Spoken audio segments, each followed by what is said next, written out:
When it comes to gender questions, there are always a lot of emotions involved, because nobody wants to hear that it's not equal. So people say, we don't have this problem, maybe look, there are lots of women in the industry, look at the titles, or they say, I love to work with women, I don't have anything against women. And you say, yes, that's true. But looking at the numbers, something is different. Something has changed. One of the researchers in the UK, Natalie Rayford, has been doing a lot of work on why women screenwriters aren't doing so well. And she said one of the consistent findings she had was that everyone she interviewed said, it has been a problem historically, but it's getting better. But the numbers do not reflect that. It's actually got slightly worse between 2008 and now. You know, if all writers can write the same, does it matter whether all the writers were men because they write fantastic female characters? Well, our look at UK TV was that they're not writing very many fantastic female characters. So maybe that's already a problem. And I think whether, you know, if women do write differently, then we certainly aren't hearing enough of those voices. So either way you look at it, it feels to me like there is a problem to be addressed. Over 10 years, no woman, absolutely no woman, was able to write a film by herself. Women always wrote at least with one co-writer who was a man, or with, you know, eventually the director was a man also. And is there any conclusion? What do you think? What happened?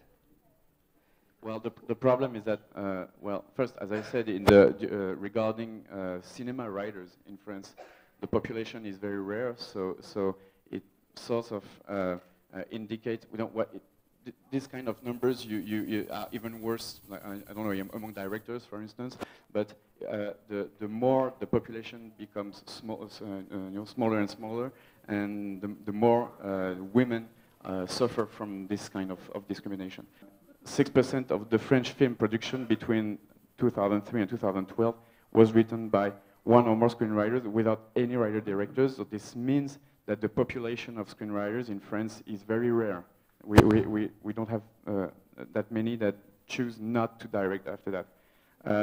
Over the whole period, we counted 887 screenwriters. Among them, 648 were men, which means 73%. And 239 are women, which means 27% only. There are 930 writer-directors, 721 are men, which means 78%, and 22% only are women. I hoped that TV and theatre would be better than film, because I know that film isn't great. But when I looked, the figures for TV were between 16 and 24% over the last 5 years. That is, of female writers getting things on. In theatre, it was 24 to 29%, and in film, it was 16% of screenplays by women. At the film schools in the UK, the number is 50-50, and sometimes more. Certainly isn't even 39%. It's very, very equal. So there is clearly a significant dropout between going to school and coming out as a neophyte writer and getting employment. And when I looked also at who was getting first features, we have a body called Creative England who now funds the first features, and they are absolutely openly and avowedly interested in writer-directors. And I think that raises another significant issue about why women aren't making the jump, and that is that there are even fewer directors than there are writers. And so when the way in to being a screenwriter is to be a writer-director, then you've compounded the problem of entry. And that seems to me a really significant problem, because that is the main point of entry to be a screenwriter. And at every earning level, you know, we break down our writers' earnings in sort of categories. And at every level, women take home 30%. So it's very even across the board.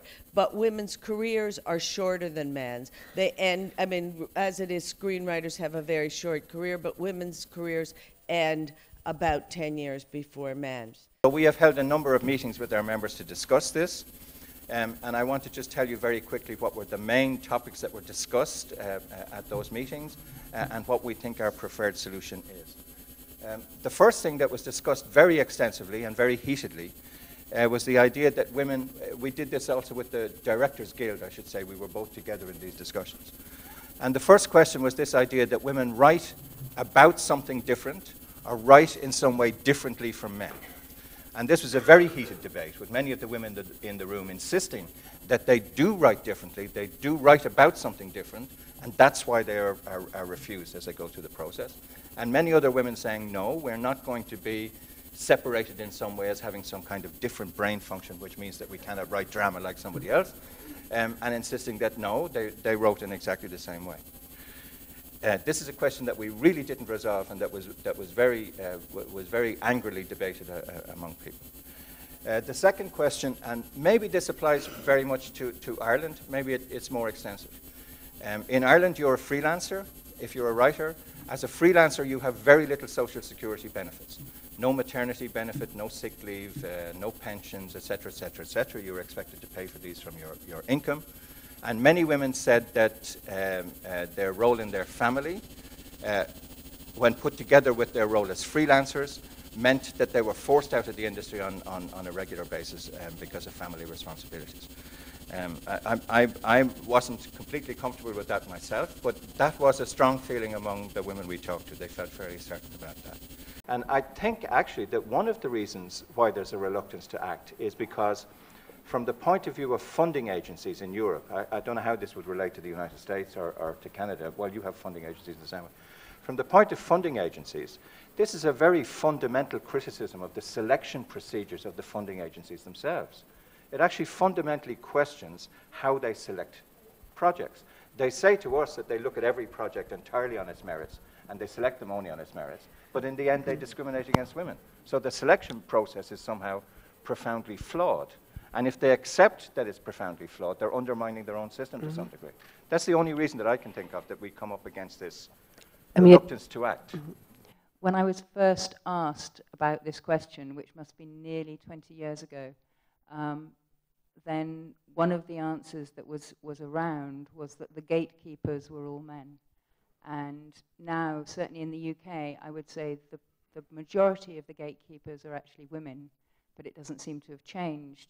And that interested me because I wonder if there's a selection, there's an institutional bias, so that the person who gets the job, although they may be a woman, is encouraged or feels that they will do better by thinking positively like a man. Or so actually the gatekeeping problem doesn't seem to have been solved by having more female gatekeepers.